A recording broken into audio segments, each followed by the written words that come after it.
40% নিচে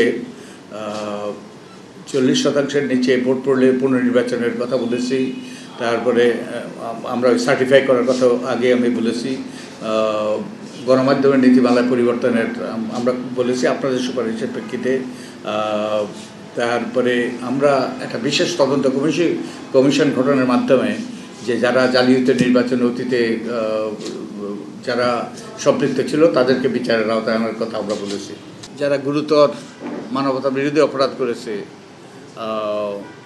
ফেরারি আসামি, যারা আমাদের নির্বাচনী ব্যবস্থাকে ভেঙে ফেলার ব্যাপারে ভয়াবহ ভূমিকা পালন করেছে, তারা যেন নির্বাচনী অঙ্গন থেকে বিচারিত হয়, এটা আমরা চেষ্টা করেছি। আমরা চেষ্টা করেছি বিচারের আদালতে বা আন্তর্জাতিক অপরাধ আদালতে অপরাধী সাব্যস্ত হলে তারা যেন নির্বাচনে অংশগ্রহণ করতে না পারে, ফেরারি আসামিরা যেন নির্বাচনে অংশগ্রহণ করতে না পারে, এবং মনোনয়ন জমা দেওয়ার সময় যেন প্রার্থীরা যারা আমাদের কারাগারে অন্তরীণ আছে তারা ছাড়া আর যারা যে অন্যরা সরাসরি উপস্থিত হয়ে যেন মনোনয়নপত্র জমা দেয়। তো এর লক্ষ্য হলো কোনো অসৎ উদ্দেশ্য নয়, এর লক্ষ্য হলো ওই যে আপনাদেরকে আমি একাধিকবার বলেছি যে আমরা তো এখান থেকে আমরা গিয়ে আমাদের অফিস স্থাপন করেছি সংসদ ভবনে, এবং অনেকেই প্রথমবারের মতো এই সংসদ ভবনে এসছে।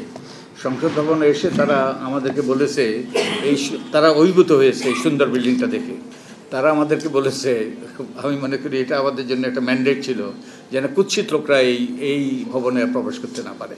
তো আমরা কাউকে জোর করে কিংবা অযাচিতভাবে অন্যায়ভাবে আমরা কাউকে থেকে দূরে রাখার চেষ্টা করছি না। যারা অপরাধ করেছে, অপরাধ করে শাস্তি পেয়েছে কিংবা অপরাধের প্রাথমিকভাবে তাদের বিরুদ্ধে প্রমাণ পাওয়া গিয়েছে, তাদেরকে ওই নির্বাচনী ব্যবস্থা থেকে দূরে রাখার আমরা সুপারিশ করেছি।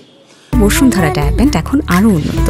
এই hot air through top sheet দ্রুত শোষণ করে সোনামণিকে দেয় কোমল অনুভূতি। এবং আপনারা একটু গভীরভাবে চিন্তা করলে বুঝবেন যে যেই সকল ব্যক্তিরা গুরুতর মানবাধিকার লঙ্ঘন করেছে, খুন করেছে, গুম করেছে, তারপরে বিভিন্নভাবে এই যে বিচার বহির্ভূত হত্যার সাথে বিভিন্নভাবে এই সকল অপকর্মের সাথে যুক্ত ছিল, তাদেরকে আমাদের ওই সুন্দর বিল্ডিংটাতে সেই আমাদের নীতি নির্ধারণের ব্যাপারে আবার দায়িত্বে আসা, এটা কোনোভাবেই কাঙ্ক্ষিত নয়। আমি যত জায়গায় গিয়েছি মানুষের কাছ থেকে আকুতি শুনেছি, আবার যেন এর পুনরাবৃত্তি না ঘটে। তো সেই জন্য আমরা কতগুলো প্রস্তাব দিয়েছি, আমরা আশা করি সরকার গ্রহণ করবে।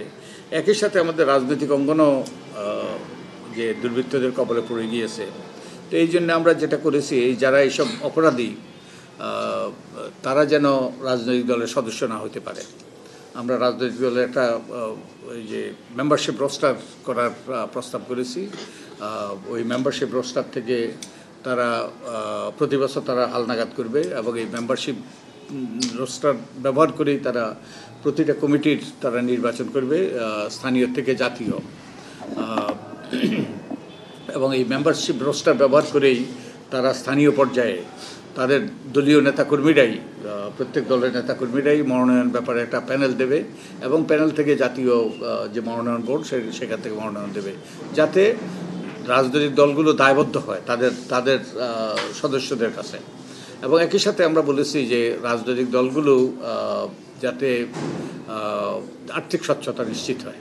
আপনারা জানেন যে আমি একটা মামলা করেছিলাম এই নির্বাচন কমিশনের বিরুদ্ধে, তথ্য কমিশনের বিরুদ্ধে, যে রাজনৈতিক দলের হিসাব নিকাশ পাওয়ার ব্যাপারে। এটা বহু হয়রানির পর শেষ পর্যন্ত আমি আদালতে গিয়েছি, এবং একটা যুগান্তকারী রায় দিয়েছে কিন্তু আদালত, যে কোনো তথ্য এই সকল কর্তৃপক্ষ, এই যে তথ্য অধিকার আইনি কর্তৃপক্ষ, যেমন নির্বাচন কমিশনের একটা কর্তৃপক্ষ, যেই সকল তথ্য তাদের কাছে সবগুলো পাবলিক ইনফরমেশন, এগুলো সাবজেক্ট টু ডিসক্লোজার, তারা এগুলো প্রকাশ করতে বাধ্য।